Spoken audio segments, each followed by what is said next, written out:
Howdy, howdy, howdy. My name is Anashi Sasuke, and welcome back to Reading 001. In the last episode, we did the first half of Ouroboros, or Ouroboros, however you say it, which was the children and the broken god. I think this is the children. It looks weird. This time, we're going to be checking out Atonement and possibly also the way it ends, depending on how long Atonement is. Or not. It's faster to just have it all be one episode. For Overseer Eyes only. Isn't it? Is it everything? Is it everything? For Overseer Eyes only, the following file contains information regarding the something classed Dark Body End of All the World scenario. Alright, let's access the data file. Containment class Keter, Disruption class Amida, Risk class Critical. I don't know what any of that means. SCP-001 is viewed through infrared camera. I don't like how that looks. Alright, so archival specifications. This data file, being designated SCP-001, will exist separately from the Decoy 001 archive on the primary Foundation database and will be accessible only by closed units at Area 11 or Site 1. Under no other instances of this file may exist. This data file is designed to corrupt any systems on which it exists that do not carry the encryption markers of either of those two systems. Well, I guess I know where the HP headquarters is now. Special containment procedures. SCP-001 is currently contained within the Pietrical Fontaine Spatial Stabilization Array located on the 6th basement level of Armed Dimensional Containment Area 11 near Kunes, Norway? Kunes? Everything is great at your Kunes? SCP-001's containment chamber must be kept at a temperature no greater than 3.2 Kelvin. A full contingent of research staff as well as 4 applied task forces are to be stationed at ADCA 11. Currently, those assigned task force are ATF Indianapolis 13 Kill Boys, ATF Detroit 11 Blessed Rain, ATF Atlanta 9 Sherman's March, and ATF Nevada 3 Firestarters. In addition to the standard construction of the Pietrical Fontaine Array, several significant modifications have been made since the discovery of SCP-001. The addition of 3 additional Ivory Cannon-class liquid fluoride thorium reactors to balance additional energy loads. 9 Class 6 magnesium alloy suspension rings to maintain structural integrity of the array. 16 Scranton Kempf harmonic dampers to control excess energy output. 3 Polycot deflector dishes to control excess energy output. 8 Weldon Stanley fused energy sinks to control excessive energy output. The construction of a deep well borehole to vent and control excessive energy output. And what's the borehole? Deep well 9. And 1 autonomously intelligent response vector to manage complex temporal spatial calculations, which is codenamed NetZac. Should a destabilization event occur, the 40 days protocol is to be implemented. And here's a picture of Armed Dimensional Containment Area 11 Deepwell 9. Looks kind of like a hospital. Or a cooler. The acting site administrator will initiate a full evacuation of the facility, which will begin at a 40-minute countdown. T-minus 40 minutes, evacuation order is given. T-minus 33 minutes. After a 7-minute evacuation window, sluice gates that run into the nearby river will open, flooding the lower portions of the facility. At T-minus 31 minutes, charges situated around the test chamber will fire after 9 minutes, collapsing the test chamber and basement level into the deep well borehole. T-minus 21 minutes. Additional charges set across the entire site will fire, collapsing the entire structure into the borehole.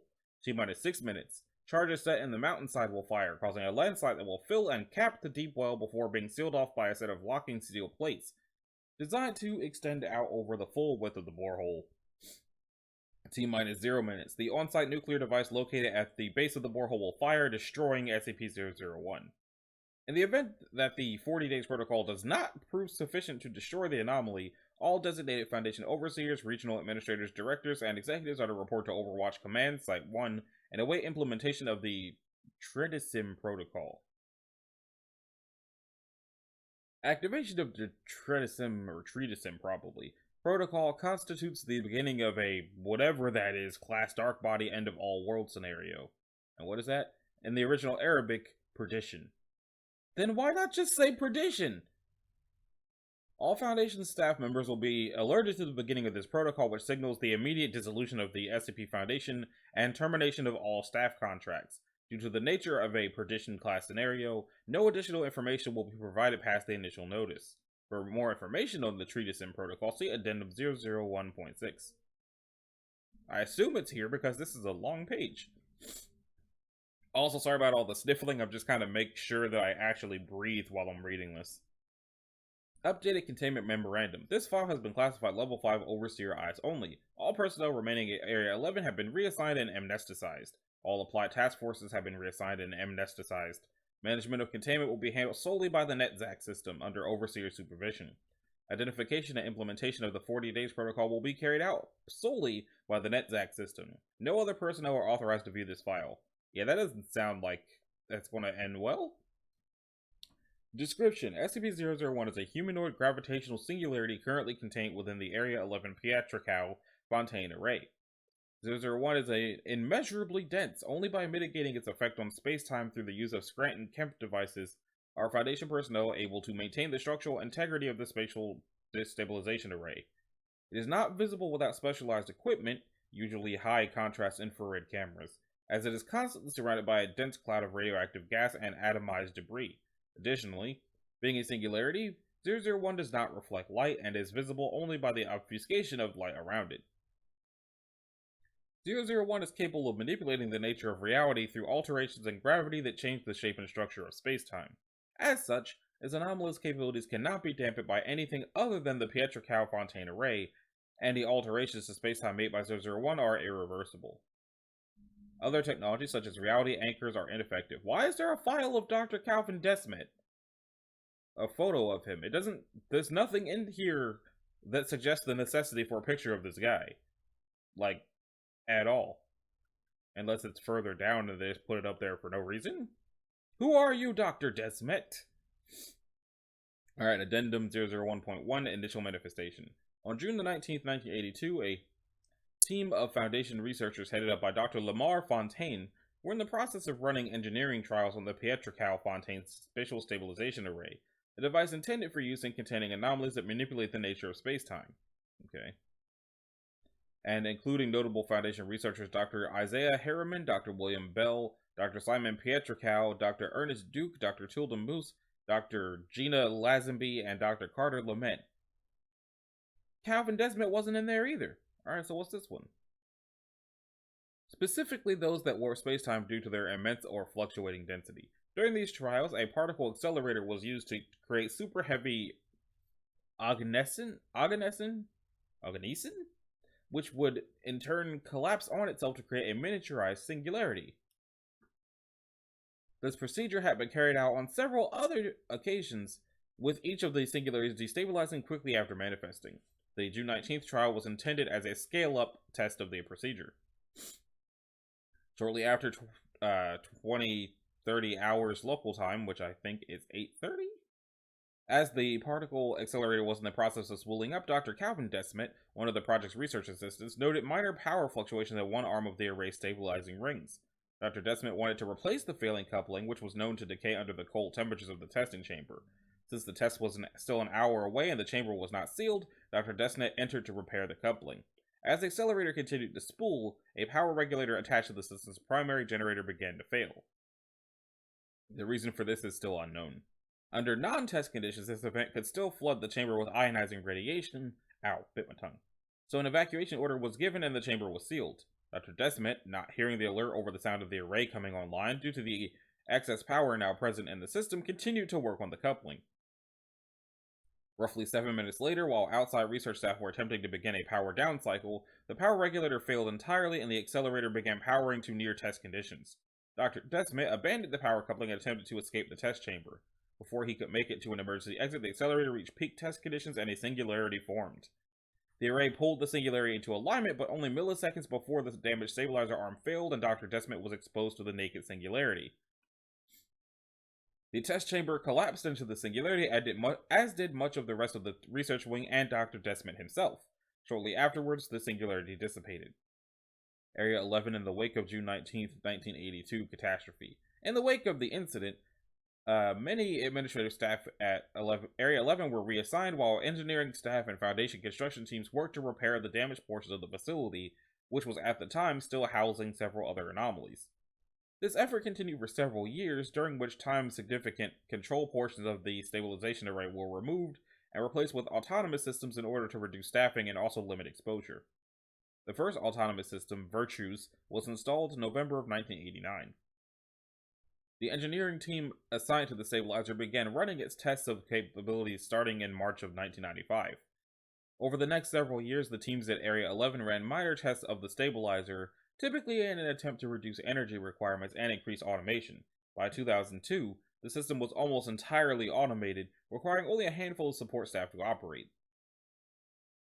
The array began containing minor gravitational anomalies starting in 2004 and continued to do so full-time up until 2005. In late 2005, staff members at Area 11 began trials that would lead toward testing the stabilizer on a freestanding singularity. In early 2006, aided by the NetZac intelligence system, on-site engineers began scaling up their trials into fully operational experiments.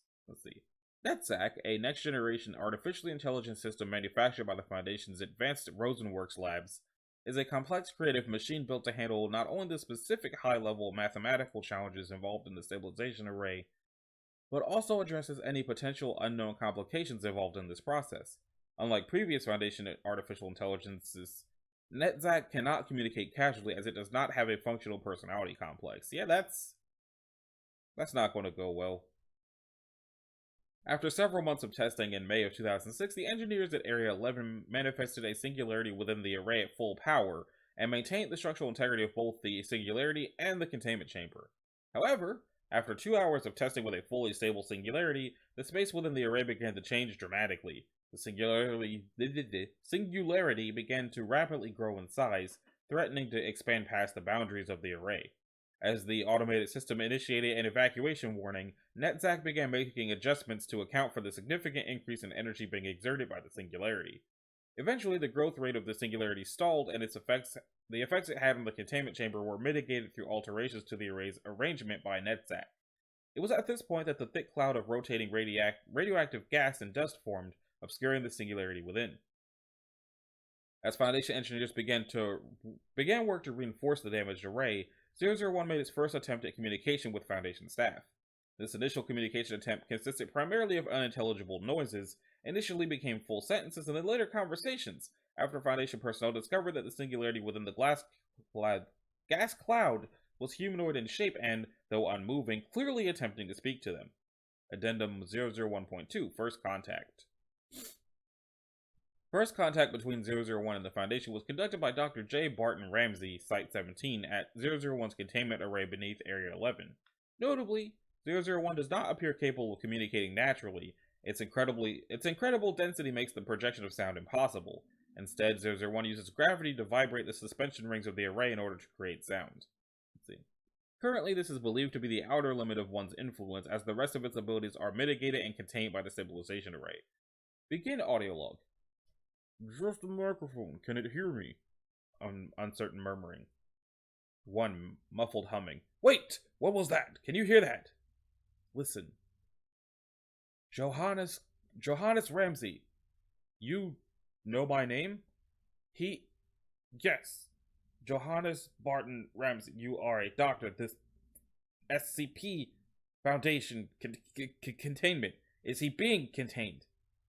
He can't see. He's the array. This is the Petrichal Fontaine. He knows this place. Have you been here before? No, there is no I. Only he. Someone else. A man. I think I was him. Or he's me. He was here once and then he wasn't. Murmuring off microphone. Jesus Christ, is that Desmond? Who? Yes. Desmond. Calvin. His name was Calvin. Muffled discretion away from the microphone with containment staff. Unfortunately, there's no way for us to... This machine... deactivate it. There is something he needs to do. He needs to see. What are you? A way to distinguish between two like things. He needs an overseers, all of them. Bring them here. That's against protocol, and no, they will come for this. He has something to offer them. What's that? A Way Out. Addendum 1.3, The Way Out. The following is the full log of O5's interaction with 001. Begin log. To whom am I speaking? A technicality, I'm afraid. It took time to appear like this, and longer to manifest an identity. It almost seems unnecessary, but to simplify this means of communication, you may identify me as Calvin Desmet. That seems strange. Applying characteristics to something wholly apart from their genesis. The same Calvin Desmet who was killed in this room 22 years ago. No, not the same. Similar in many ways, but changed. You understand then how far in breach of protocol we are. Yes, I think he would recognize that, but these are extraordinary circumstances. You mentioned a way out. Yes, in a manner of speaking. A way out of what? You contain the strange and anomalous because they threaten your world, but you're applying salve to symptoms. The root is entropy, something inevitable, something you cannot outrun. Try as you might, existence is an infinitely complex tapestry of realities, each neatly aligned above and below each other. Entropy frays the edges and things begin to leak through. How do you know this? I have seen it. Calvin Desmet saw it in the moment before his soul was cast into darkness. Everything you have contained, because you cannot explain it, comes from somewhere else. Somewhere it can be explained. A different reality, one that seeps into yours. Entropy exacerbates this. Over time, the borders will disappear entirely, and your world, like all worlds, will become a pandemonium of infinite realities competing for relevance over each other. Your world will die. All worlds will die. They will feast on each other as they suffocate, and then they will die. This is not a hypothetical, it is an inevitability. You are certain, beyond any doubt. How long do we have before this occurs? Decades! Each tiny tear puts pressure on the whole system. They will continue to grow until the boundaries give way, and the moment the cascade begins, the fate of creation is decided. It will be unmade, and it cannot be undone. Not for you, perhaps, but your children and grandchildren will see a sky of nightmares before they die.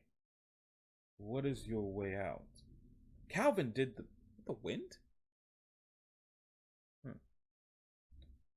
Calvin did the math in the moments before he entered the void.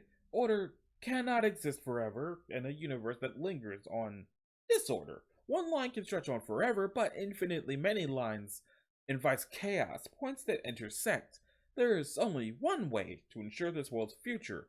Remove all other worlds. I don't understand. You were not expected to because you cannot see the narratives. Calvin could see them for a moment. Calvin saw Doomsday, and Calvin reasons a way out of it.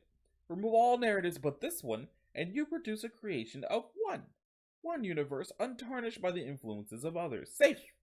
Your loved ones protected from the encroaching darkness, your children free to live lives that do not end in horror. An end to your perpetual struggle, an end to darkness, the freedom to live in the light by destroying all other realities. An incomprehensible loss of life. Yes. And you are capable of this? Yes. How? By removing the barrier for all realities all at once. Save this one. Compress space-time at the points where it is most vulnerable and allow entropy to do the rest. If you are set on this path, why haven't you already done it? When I manifested here, this machine, I cannot see outside of it. I cannot see you. You must deactivate the machine. What is stopping any one of these infinite realities from inhibiting you in the same way? What is stopping them from realizing what we've done and coming to destroy us? They will not realize what I have done until it is finished. End log. Shortly after the conclusion to this conversation, all staff members located at Area 11 were ordered to report to nearby sites for reassignment and amnestication. Or tization, whatever. 1.4 Deliberations. The Council has been called to hear arguments for and against the use of SCP-001. for the purpose of staving off the end of the world. 053, if you will. After investigation by several teams working independent of each other, we have determined that SCP-001 appears to be correct about what it has said regarding the nature of creation. The trend line of anomalies we are aware of and have contained has followed the accelerated progression that SCP-001 predicted. Based on our models, we should expect an uncontainable number of new anomalies within 30 years, and even more past that. Our best guess is that something big gets loose within 45, and at that point there's nothing left to be done. How is that possible? How is it that the universe could fall apart as quickly as this entity says it will? I don't know what gender each O5 is unless I'm explicitly told, so I'm just kind of winging it. According to Desmond, actions taken in other realities to stave off the end of their worlds have significantly damaged the metaphysical construction of all universes. In many ways, we are as much to blame as all of the others, but infinite blame spread over infinite responsible. Given a truly infinite multiverse, the idea of salvation coming to us and not another universe it is statistically impossible. Yes, yet no less impossible than it would come to any of them instead of us. How do we know this entity isn't lying to us? If it is, then it has an incredible grasp on high-level pataphysical concepts for something that hasn't directly experienced what it claims to have experienced. More than that, I took the liberty of consulting with a number of precognitives and that is forbidden! Interrupting 09. Wouldn't you want to know?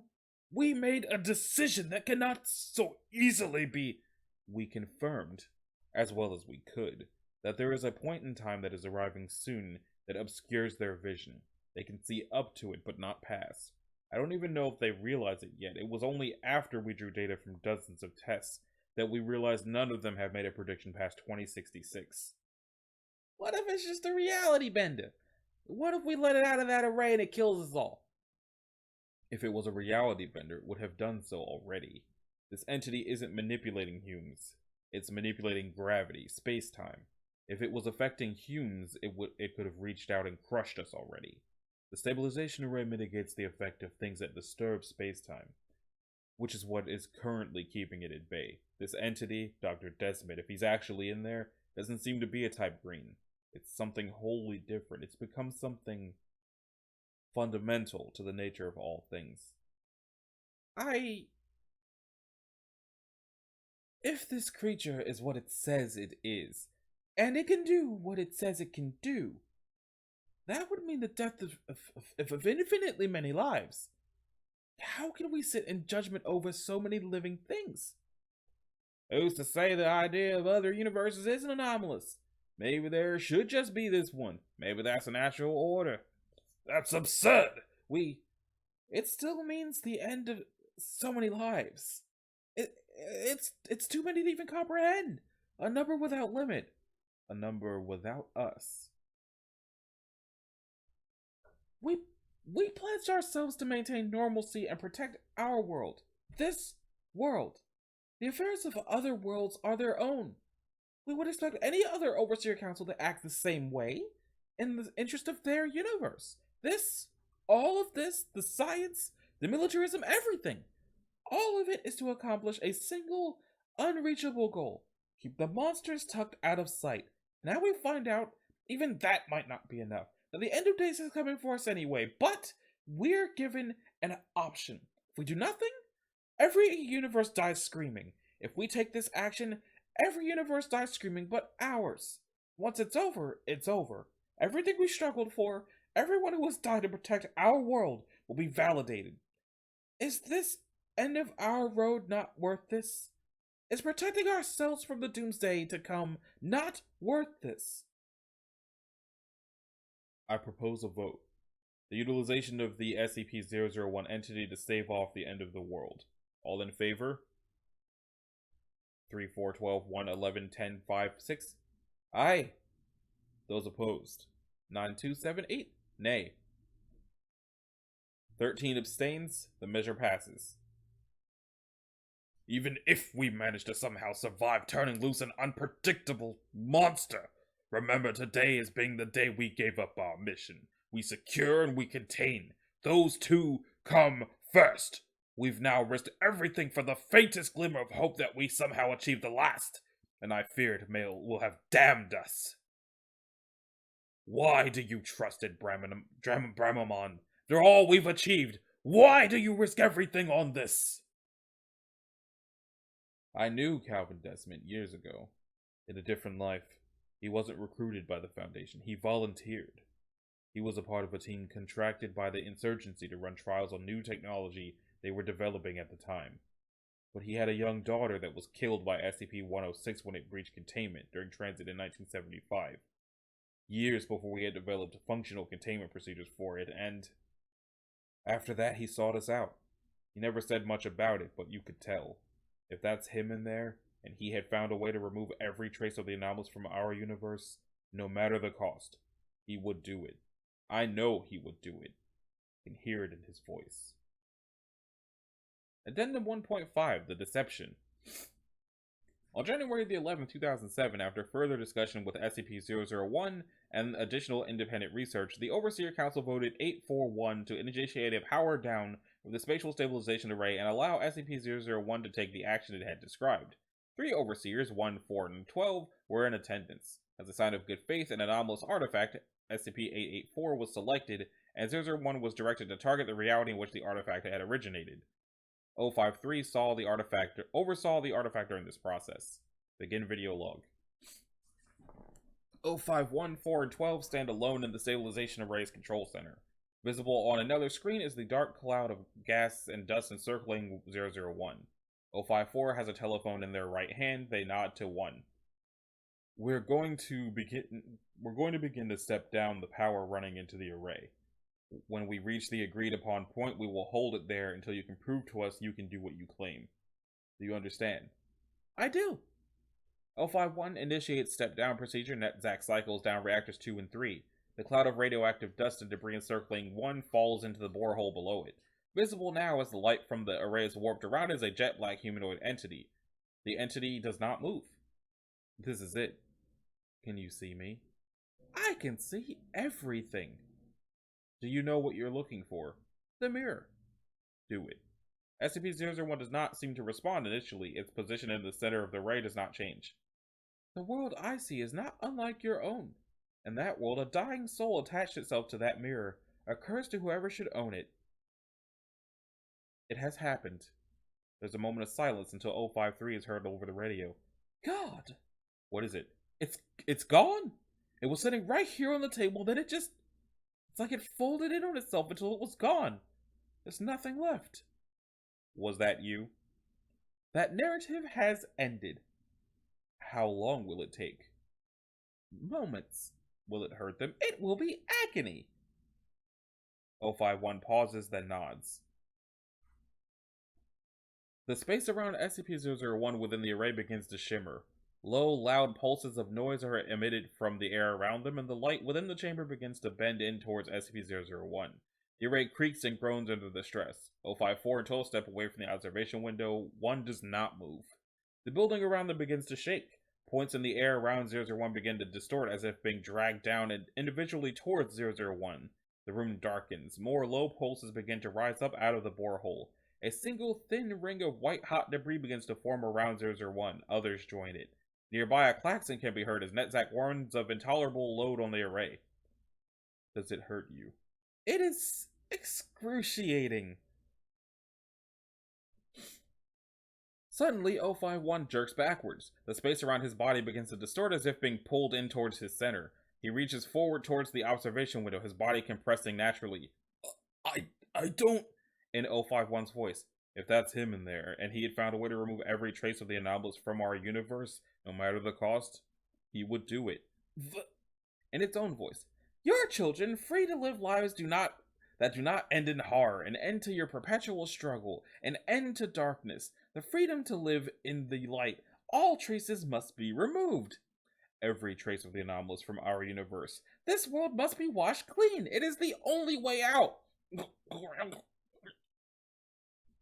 051 collapses in on himself, folding and distorting it down into a single point that hangs in the air for a moment and then disappears.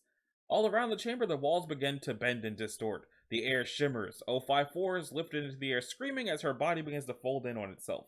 Her eyes bulge and her bones audibly shatter. Another wave of force is emitted from within the stabilization array, and the observation window shatters. 001 turns to look up at 054, who instantly crumbles into a single point, then disappears. 0512 stands to flee, but is seemingly frozen in fear. There is a loud grinding sound, and then 0512 falls to the ground. From within the containment chamber, a loud hum is heard that grows considerably louder. SCP-001 is observed for a moment more, staring up at the observation deck before it is surrounded by a cloud of dust and debris. As the array settles into position, the low pulsing sound dissipates, and all that can be heard is the sound of Netzach's warning klaxon, signaling that it has activated an emergency failsafe. 0512 is heard sobbing in an unseen corner of the observation deck.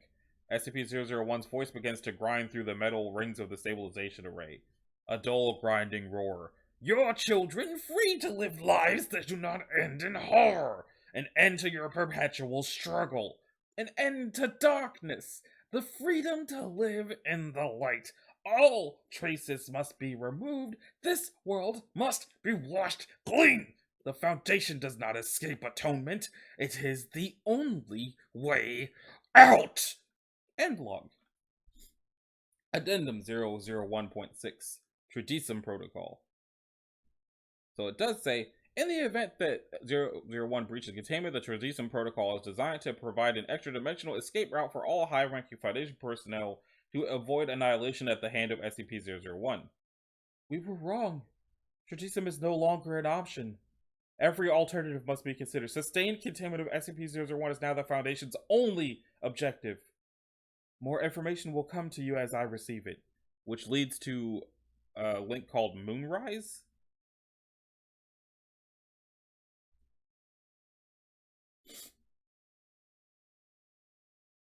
There is a dark room under a mountain in the far north where a man stands pressed against a corner. Something is spinning in the center of that room, something dark. He screams out his daughter's name before his body is pulled from the wall and into the darkness. There is an explosion and the room collapses. Years earlier, the man lies broken in an alley, the fire escape he had dropped from still ringing from the shock. Inches away from his grasp, a little girl looks at him with horror in her eyes. As she is approached by something that moves towards her slowly, one hand outstretched and fluid leaking from its empty eyes. The man reaches for the girl, but his body fails him. He is forced to sit and watch as the rotted corpse of a thing that might have been a man pulls the little girl into pieces. She screams until the thing removes her face, then they disappear. It is 1979. A breach of containment occurs involving a low-level reality bender who had killed 3 people in a car prior to being contained by filling their lungs with liquid mercury when they wouldn't let him pass during a traffic jam. The reality bender is shot and killed by Dr. Calvin Desmet, who later investigation would show was defending himself when the entity attacked. There was, however, no surveillance footage found of the incident, and although the incident took place several floors up, the entity's containment cells seemed to have been broken into from the outside. The investigation clears Dr. Desmet, who returns to work. A man lingers on the edge of darkness for just a moment. His body is broken and his eyes burn. He sees the face of a little girl, her eyes bleeding and her hair being pulled back into the black maw of a dead-eyed corpse. He screams her name, but it makes no sound. The vision fades, and suddenly he sees infinitely many little girls, some of them dying, but many more alive, growing old and never having to watch as she is consumed by a monster while her father watches, unable to do anything but weep. He sees the monster, the dead-eyed thing, and traces a line in the air between the world he had left and another world, a world of filth and corrosion and death. He sees, if only for an instant, the thread between the two. A glowing fiber that draws them together. He looks past that thread and sees others, hundreds of thousands, millions, trillions, a number stretching towards infinity that he grasps all at once, and then he follows them down, back toward his world. In his mind's eye, he cuts the threads. Years later, the man sees the threads again, though not now from the eyes of one tumbling into the darkness. Instead, he sees them from the eyes of a serrated knife. In the moment before he is dragged back into a cage, he reaches out and grabs not just the threads, but the spools where the threads originated. With one deft motion, he pulls across them, splitting them and emptying their contents in the void beneath him. The threads disappear. He smiles. The next morning, a note came from within SCP-1322. The translated message was simple. What have you done? I don't know what 1322 is yet. No, yes I do. I've read that one. Haven't I?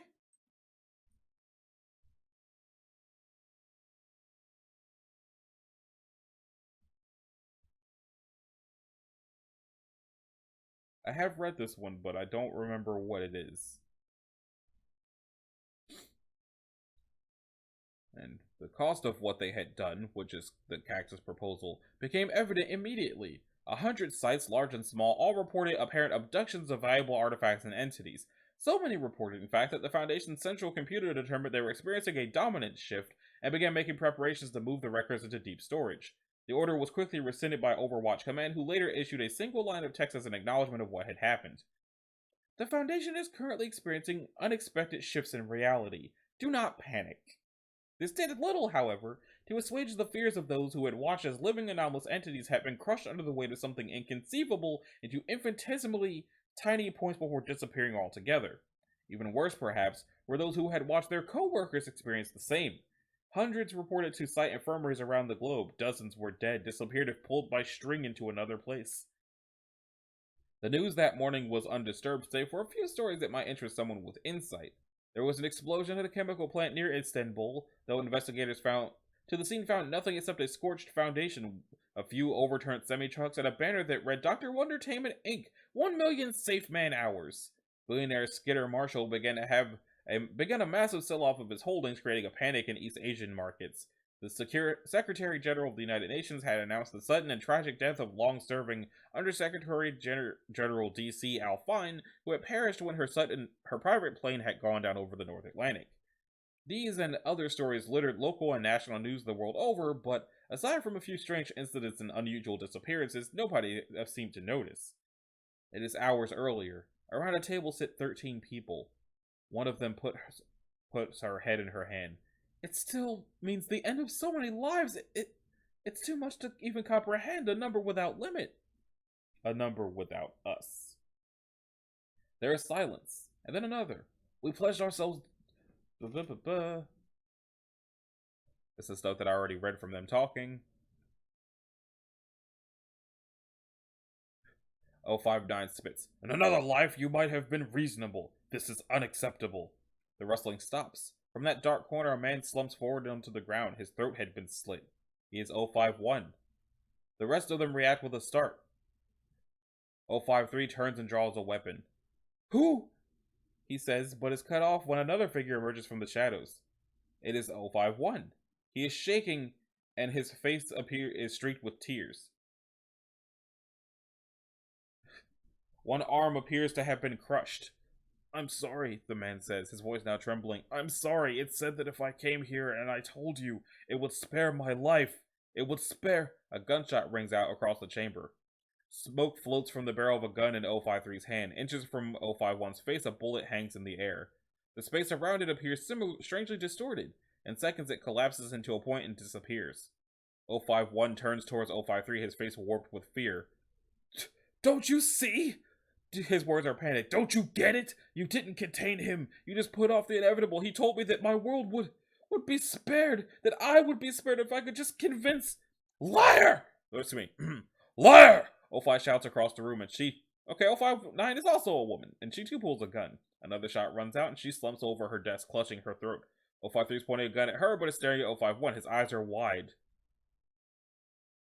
Do you trust him? 051 smiles, but behind the mirror, smiles terror. No! He will stop at nothing to achieve what he wants. He has power unlike any I've ever witnessed, but he's still a person. There's something inside him that still thinks. He promised that he would spare us. I don't want to die. 051 turns back towards the rest of them. I propose a vote. The utilization of SCP-001 entity to stave off the end of the world. All in favor? There is silence for a moment. Then together, 8 voices speak together. Aye. Those opposed? 4 voices, including the one choking through blood to do so, answered nay. 053 stands. He paces around the chamber, stopping at 3 desks. Every time he stops, there is a gunshot. 3 bodies hit the ground. He pauses at a 4th, where 059 sits leaning against her chair, gun in her hand.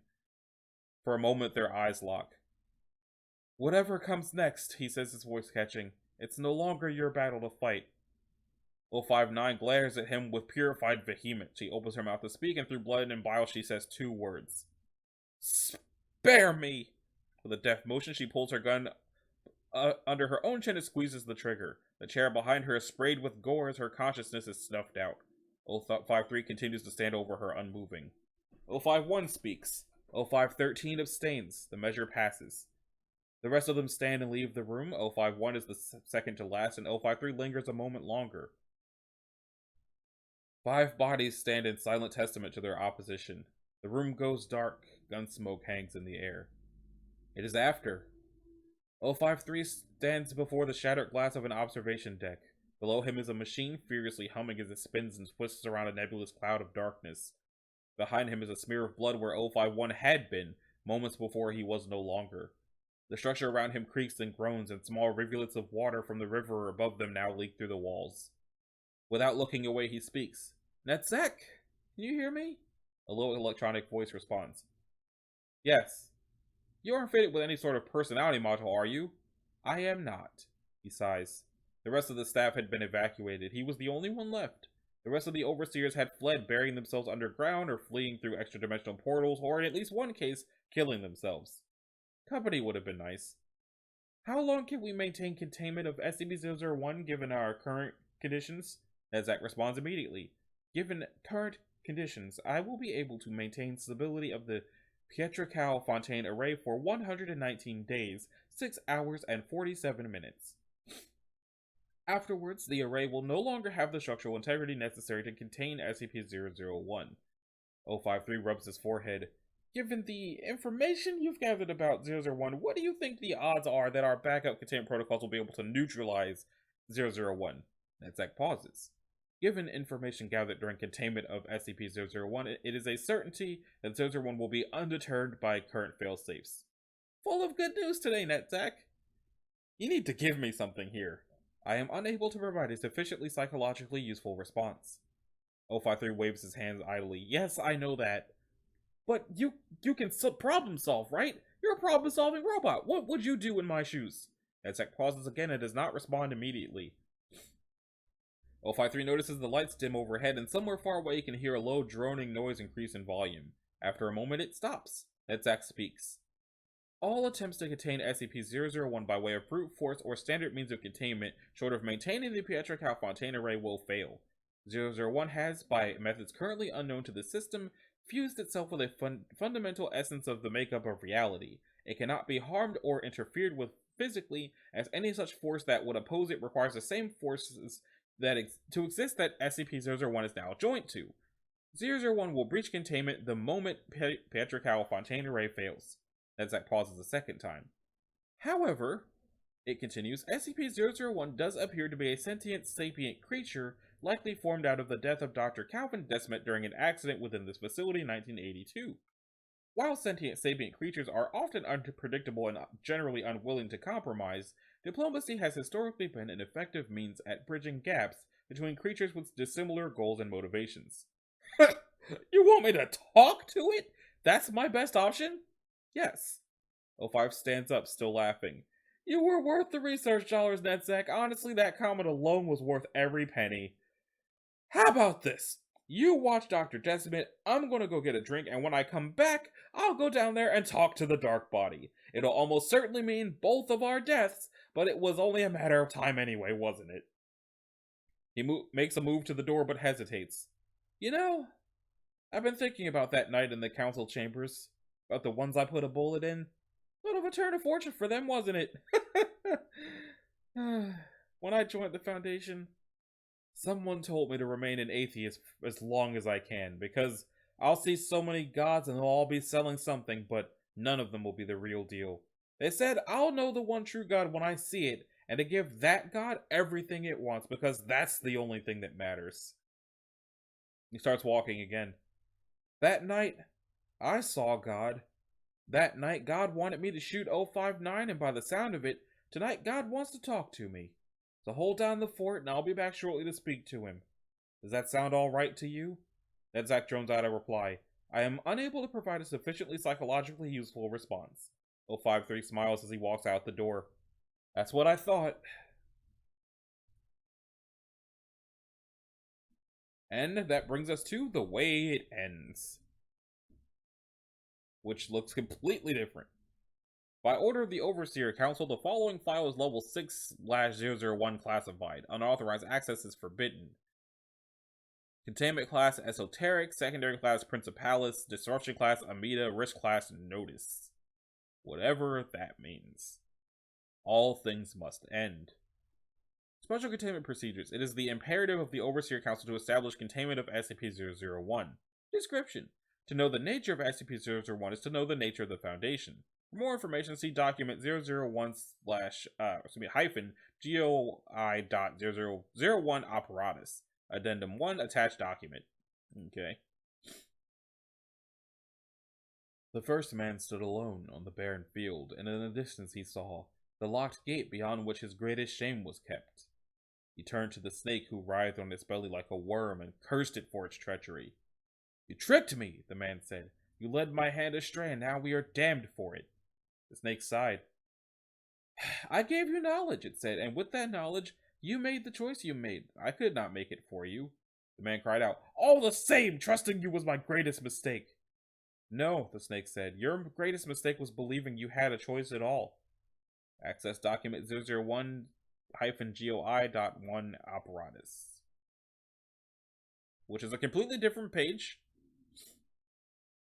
Should intermittent vengeance arm again his red right hand to plague us? Desiro catalog number SC001/13-001/1. Document type Summa Modus Operandi, dates received, NA operation status closed. Forward, we, the Delta Command, do hereby set in motion the principles of this document, the Summa Modus Operandi of the Chaos Insurgency. We hold the following to be inescapable truths. The Foundation overseers have altered the fabric of reality for the benefit of their own wicked desires. These alterations are the source of all supernatural activity in our universe. These grievances we should hold against them. The 13th Overseer has blasphemed the natural order in his foul contract to stay the hand of death, and has usurped the fragile balance of life and given an impenetrable shield to the horrid adulterers of the Foundation. The 12th Overseer has stolen the wealth of the world to benefit the Foundation's insidious designs, and has taken the fruits of many millions for the purpose of turning those labors against the laborers. The 11th has spun a circle of lies around the people of this world to protect the Foundation's interests, and has cast a dark eye onto the void to gaslight and pervert true human understanding. The 10th has kept a dubious record of the Foundation's malfeasances, and altered history to suit them, and has mocked truth and reason for the sake of maintaining the Foundation's cruel legacy. The 9th has betrayed the rest of their fellow man and sworn allegiance to the cancerous council, and has time and time again turned away from opportunities to strike them down to prolong their greed-riddled intentions.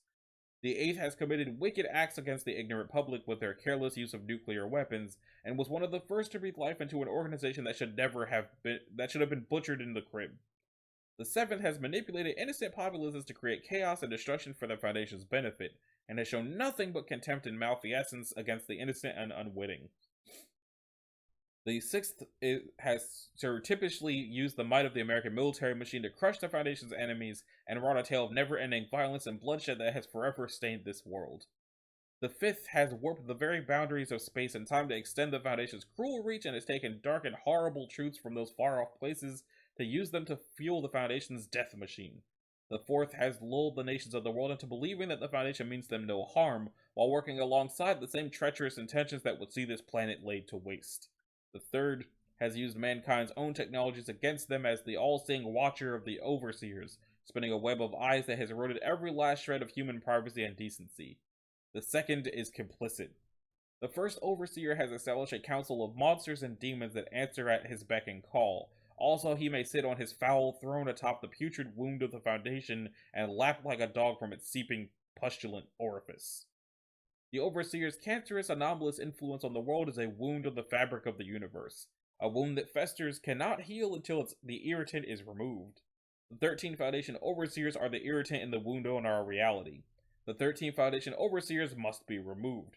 By order of the engineer and of those who stepped down, we stand in defiance of this aberration. We stand in opposition to this blasphemy against nature. We stand insurgent against this chaos. Our path is clear, our vision unclouded. We must clean out the world. We must let our universe heal. We must destroy the 13 Foundation overseers. Hereafter, we of Delta Command document the summa modus operandi as transcribed by the engineer of the Chaos Insurgency. Okay, so first off, it sounds like the reason that the Foundation is getting destroyed by the thing that used to be Dr. Calvin is because he was in the Chaos Insurgency and was probably sent here to do this. Also, it looks like all of these files are just how they have to deal with each one. 13. The Other Overseer, formerly Dr. Felix Carter, Caucasian male, date of birth unknown, was once a doctor for a research consortium named the International Academy of Existential Sciences, early conspirator of 051 and the individual called the Administrator. Supposedly was a bargaining chip used in a deal made with Death itself to allow Death a seat on the council while it grossly prolonged the lives of the Overseers. Presumed extremely dangerous. Location is only speculated and considered impossible to reach. Decryption complete. Journal entry of the 13th Overseer. Okay, so where does this go?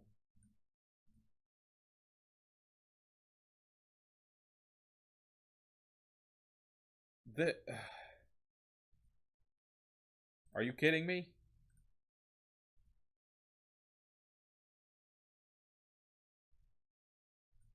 There's entirely other chunks of stories in here? Okay, open file, open file, open file, open file, open file, open file, open file, open file, open file, open file, open file, open file.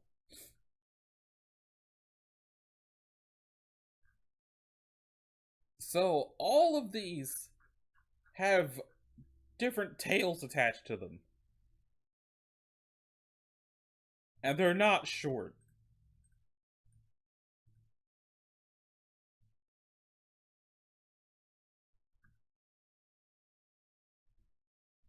And what is this page? The Foundation Office of the Overseer.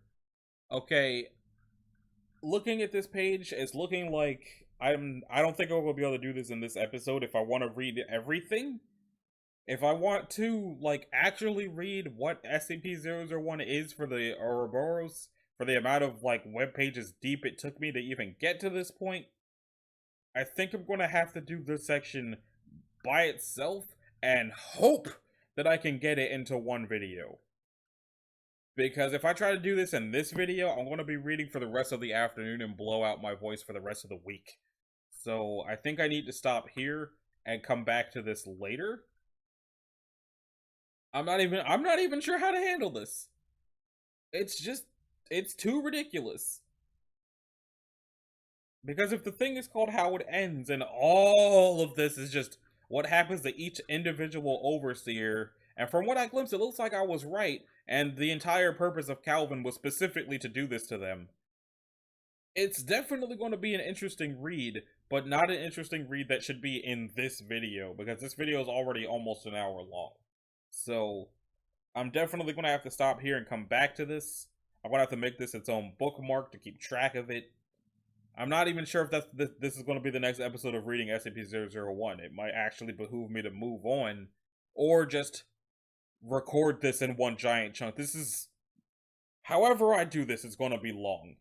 So, that being said, this has been Anachi Sasuke. This was episode, I think, 4, maybe 5 of reading 001. If you liked it, a like and a subscribe would be groovy. If you didn't, you need to do either one of those things. If you want to click the bell, you can do that as well, so you're notified of future uploads, and I'm going to try to figure out how to handle this. Later.